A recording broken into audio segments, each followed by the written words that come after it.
Всем привет! В предыдущем ролике я рассказал про природный катаклизм, который вызвал массовое отключение электричества в Каринтии. Вот этот природный катаклизм имел еще одно неприятное последствие для водоплавающих. Это у нас 6 число. Всю ночь до этого шел мокрый снег. Его выпало просто гигантское количество. И поверхность озера покрылась вот этой снежной кашей. Снежная каша, просто каша. Они по ней идти не могут, потому что проваливаются, и плыть не могут, потому что мешает.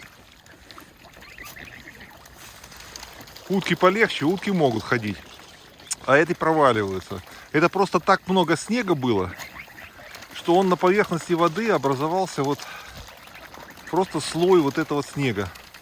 Лебеди у нас с озера на юг не улетают. Они считают, что мы и есть юг. Они прекрасно переносят температуру, которая на озере. Но вот это событие, то, что озеро покрылось вот этой кашей, оно может иметь очень негативное, страшное последствие. Так как обещают ночью резкое похолодание и холодную погоду в ближайшие 3 дня, поверхность может замерзнуть. То есть озеро может покрыться льдом. Вот эта каша замерзнет. Вот я тут пробил, дальше просто не достаю. Я веслом длинным бил, им осталось буквально чуть-чуть, совсем чуть-чуть. Но у них проблема потом, им надо как-то взлететь, а для этого им нужно пространство воды. А если они не взлетят, к ночи будет до минус 10, и они замерзнут. Вот это будет номер. А днем будет плюс 2. Вот есть шанс, что днем у них будет возможность немножко...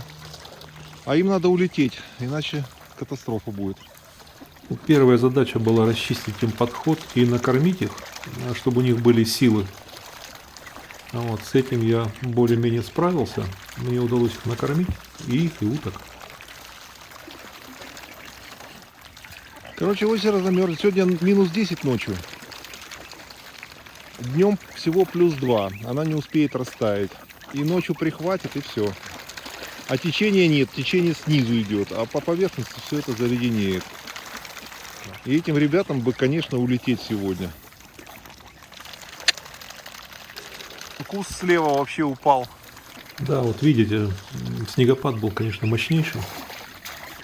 Катастрофа. И самое плохое, что снег был мокрый.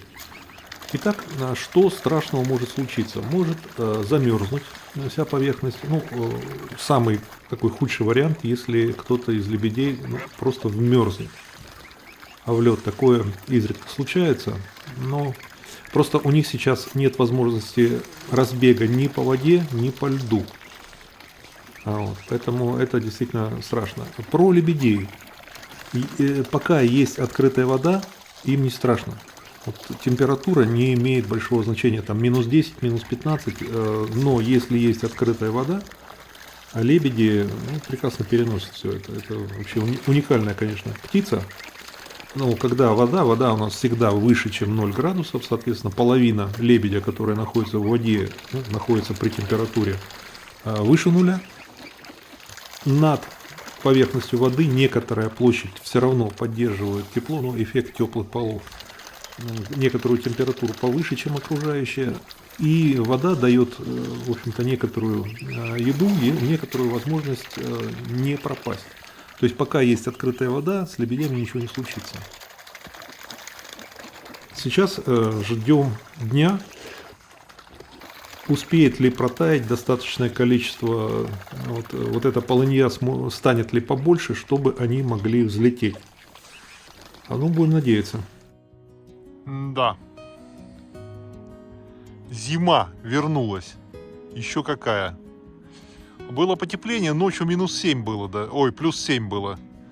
И все таяло. А потом опять. Всю ночь шел мокрый снег.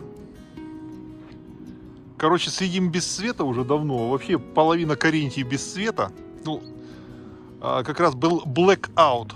о котором я видео снял, как раз вот этот самый blackout тут их наступил. Ну, короче, деревья повалило, много деревьев повалило, линии оборвали. А доступа нету. Пробивают дорогу, чтобы добраться. Ну и, короче, значительная часть Каринтии обесточена. А вот последний раз я смотрел, 15 тысяч домов. Вот в наш, в том числе, вот в числе этих 15 тысяч, короче, без света. И сейчас работает. А сегодня как раз праздник, выходной день. Но у кого-то, у этих бравых ребят, которые спасатели, ремонтники, у них, конечно, никакого праздника сегодня нет. И по всей Каринтии носятся он. Ну, я надеюсь, нам к обеду, пока морозильник еще выдерживает. А если вот до вечера не дадут, ну, будет немножко не очень хорошо. Я уже несколько лет занимаюсь тут водоплавающими с лебедями. Естественно, ну, вырастил уже несколько поколений, можно так сказать. И разговаривал с соседями, с теми, кто разбирается в этих вопросах, с местными. Естественно, много раз по поводу лебедей.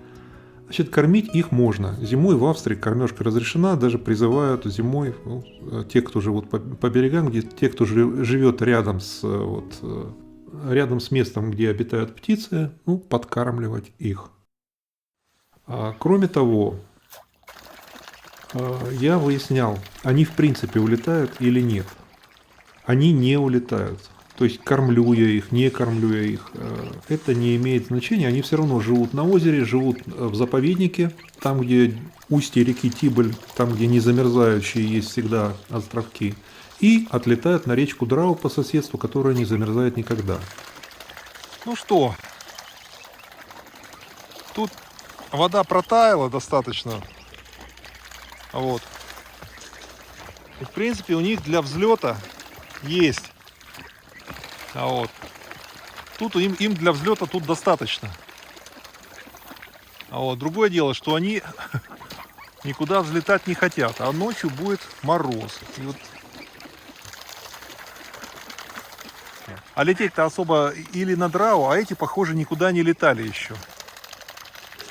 Вот. Если та наша семейка с 3 птенцами давным-давно улетела и отдыхает, а эти, похоже, никуда далеко не летали. И ночь предстоит, конечно, кошмар моей жизни. Да, прекрасно. Оказалось днем теплее, чем давали по прогнозу, и растаяло достаточное количество, достаточно большая такая проталина получилась, и у них есть возможность и взлетать, и садиться на воду. То есть взлетно-посадочная полоса расчищена для них. Это очень хорошо. То есть мне говорят иногда, вот вы кормите, поэтому они не улетают. Нет, абсолютно не поэтому. Если бы я их не буду кормить, но они будут более голодными. Ну, вот так. Ага, тут похоже на... А, понятно, кормушку перевернули, утки тут хозяйничали.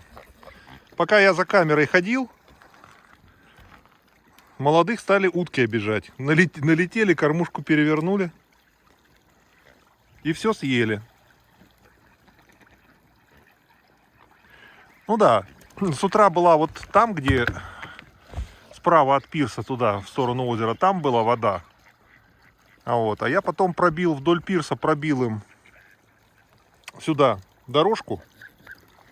Вот. Ну что, кормушку чинить буду сейчас, конечно, переворачивать буду. Они со дна достают вместо того, чтобы с кормушки брать. Ну вот, сообразил. Да, с кормушки надо брать. Вкусно. Конечно, вкусно. Еще вкуснее будут, чем горошки. Вот, молодцы, давайте. Вот эти птенцы, это другое семейство. Это не те, которые были у нас всегда. Вот, с кормушки надо. Они появились буквально месяц назад. Интересно, где родители ваши? Или они сообразили, что улетать надо, а вас не взяли? С них станется. А про наших лебедей. Ну, оказалось, не так холодно, как обещали. Так что окей. На другом канале есть целая эпопея. Наши почему? Они свили гнездо рядом с пирсом, справа от пирса, и вырастили 3 птенцов. И уже улетели, они на Драу. Это место расположения гнезда. вот возле пирса. А вот, это они гнездо построили, вот такое, на пару. А вот это яйца переворачивают, это выводок вот 21-го года, которые уже повзрослели и улетели. А вот видите, более светлая, белая полоса там. А здесь потемнее полоса вдоль берега идет. И здесь даже вот вода растаяла. И вот там тоже вот так вот разные расцветки озера. Это течение, тут же сюда же впадает речка Тибель, где-то отсюда километр. Вот. А вот с той стороны, в километре, там устье реки Тибель. И там же заповедник вот этот. И вот речка Тибель, она потеплее. Вот. И там, где ее течение основное идет, а она идет вдоль нашего берега здесь. А вот здесь, видите, разное, лед потоньше, а в некоторых местах льда просто нету. Вот. Ну что, дорогие, горошки поели. Вот это, я смотрю, тоже распробовали. Все, давайте. Лучше бы вы улетели, конечно. Ну а что ты свое это гоняешь? Между собой тоже гонять будете. Вот это два мальчика и девочка. Вот он девочку берет и щипает. Ох, гад какой, а! А родители его щиплют, а он других щиплет. Вот так у них. И этого щиплет. Он самый шишку держит у них. Это, не сказать, по размеру не самый крупный. Но явно самый наглый. А родители тоже здесь. С утра без родителей они были. А сейчас оба родителя пожаловали. Так, а ты у нас опять там разведка, да, была по поводу гнезда, да, будущего? Давай, давай, соскакивай в воду. Вот так, отлично. И вот смотрите, куда ластами проходило. Вот аж вот сюда ходили. Ластами, да? Молодцы. Я был на связи со службой спасения, то есть я связался с ними, сказал, что есть риск, вот, что лебеди могут замерзнуть во льду.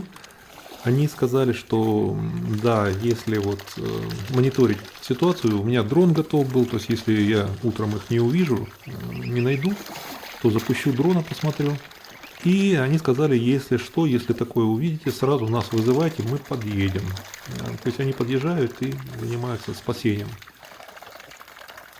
К счастью, это не понадобилось. То есть была ошибка в прогнозе. Ну, природа сжалилась.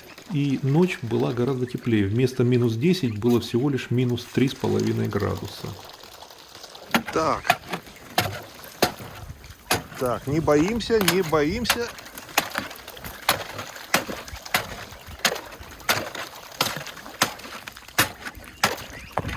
Вот они все, они кушать хотят очень. Вот у нас тут полынья. То есть оказалось, что наша вот эта лужица не замерзла. Вдоль пирса немножко тонкий лед был, но основная проталина не замерзла за ночь. И ути-ути. Вот, и за вторую ночь тоже не замерзла. То есть было теплее. А сюда я пробиваю, чтобы был подход к кормушке. Было теплее, чем по прогнозу. Там у нас аристократия озерная.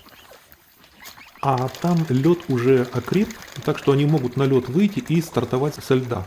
Да, у них сейчас трудное время, еще 3 или 4 дня дают холодно.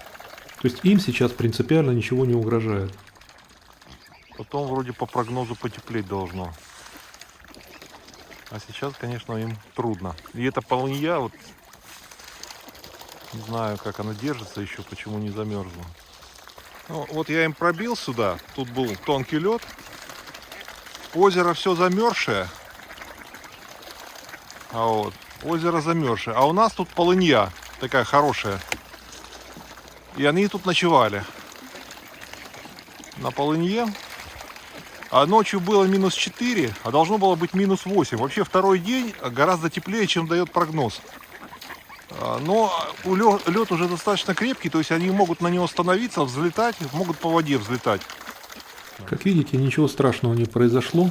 Природа сначала немножко, так сказать, была сурова, но потом пожалела. С лебедями все нормально, с утками тоже. Если видео понравилось, поставьте лайк и пока-пока.